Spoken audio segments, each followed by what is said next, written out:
Top of the morning to you, lads and lassies. It's a great day for the scoop today, St. Patrick's Day. I'm your host, Joe Brocious, and this is Elton John. And I'm Heather Hunter.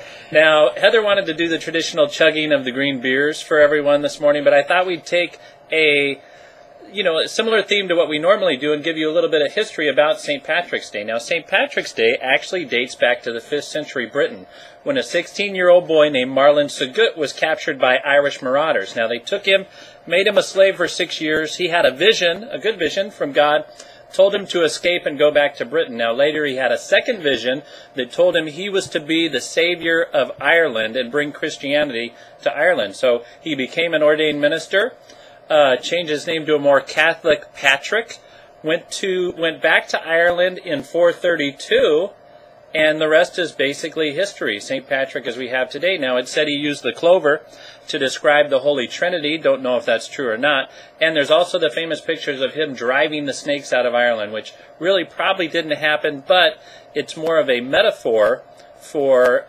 his driving paganism out of Ireland. Now, we celebrate it on March 17th because that is suspected to be the day that St. Patrick actually died in 461.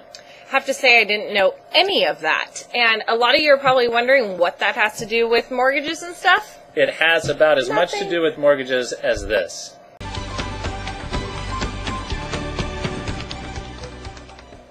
So everybody, as promised, the Home Affordable website for Fannie and Freddie is out at financialstability.gov. Yeah, you guys, this website has all the basic qualification questions of whether you qualify for the modification or the refi program.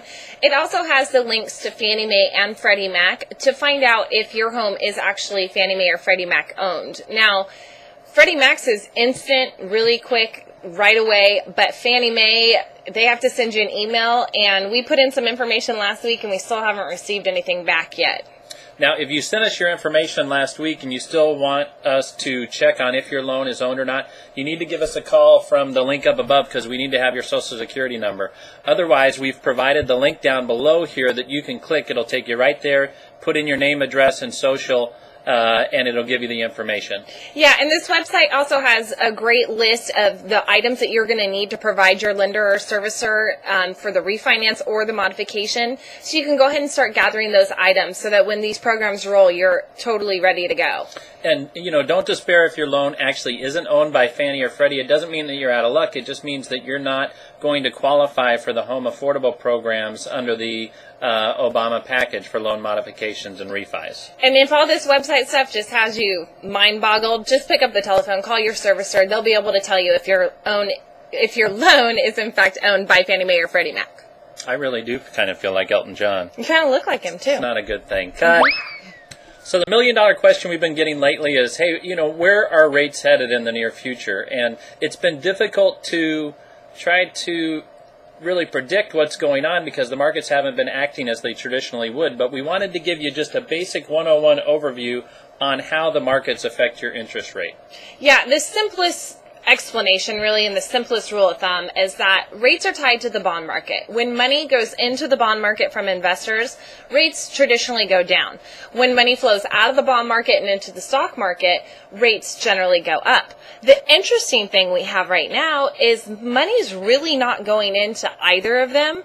So any economic news or data can swing our markets one way or another and rates can go up or down. Yeah, as stocks have tanked, a lot of times people would normally invest or put their money over into bonds. Well, a lot of people are moving their money into cash. They don't want to put it anywhere, so it hasn't affected rates in a traditional manner. It doesn't help that China mentioned that they're not really wanting to buy mortgage-backed securities, which are the bonds. And, last week, the Feds were auctioning off a bunch of bonds. I think it was a record amount. And they actually performed well, and nobody expected them to. So, predictions that are being made are just not, coming through. So it's sending us into just a questionable marketplace, really. And so the Feds are meeting today. That information will be out on their meeting tomorrow. Now, they do control interest rates to some respect, but they control the federal funds rate, which is really the rate that they give out to some of the large institutions that they lend money to. It doesn't really have an effect on your particular interest rate that you're going to get for a mortgage, but they are tied to like home equity lines of credit. And if you do have one of those, if you've seen, your rate has probably decreased significantly over the past year, but it's not traditionally tied to your interest rate. Yeah, and as a lot of you have seen on the news as of, I think this whole last year and a half, rates in the stock market really react off of any economic data out there. You know, jobs reports, if they're bad, then that can send rates into a good state. You know, housing starts, financials, how they're doing, everything kind of moves off of each other, and we haven't been seeing traditional patterns, so it's really hard for us to predict where rates will be, but we wanted to give you a basic understanding and overview of kind of what to watch for so that you can kind of make some predictions of where you think rates might go. And for our investors, I think, you know, they talk about, well, have we hit the bottom of the market with housing prices, or housing prices still going to go down? Well, I can say one thing, that prices are low and rates are good. You know, the important question to me is, when are rates going to start going back up? Because if you wait a year and get, you know, another 10% drop on your house, that's great, or the price of the house you're looking at. But if the rates go up 2 points by then, or you get that, you know, who really wins in the long term in that situation? So yeah, and with all the money that's being pumped into our marketplace by the feds, that's only going to create inflation sometime down the road. And back in our high inflation days, we were seeing rates at 17-18%. So when they're talking about that home affordability index being really low right now, that's what Joe's talking about. Prices are really low, rates are really low. So it's a great time to be looking at buying or refinancing. All right, everyone, if you're in the Old Sacramento area today, come check out the parade, support the firefighters. It starts at 6 o'clock down on 2nd Street. And if you got anyone that's interested in a purchase, refi, or needs help on a loan modification, let us know how we can help. You can contact us at the info above or below, or just look for Heather at the parade. She'll be very easy to spot. All right, everyone, have a great week. Have a great St. Patty's Day. See you next Tuesday. Happy St. Patrick's Day. Bye-bye.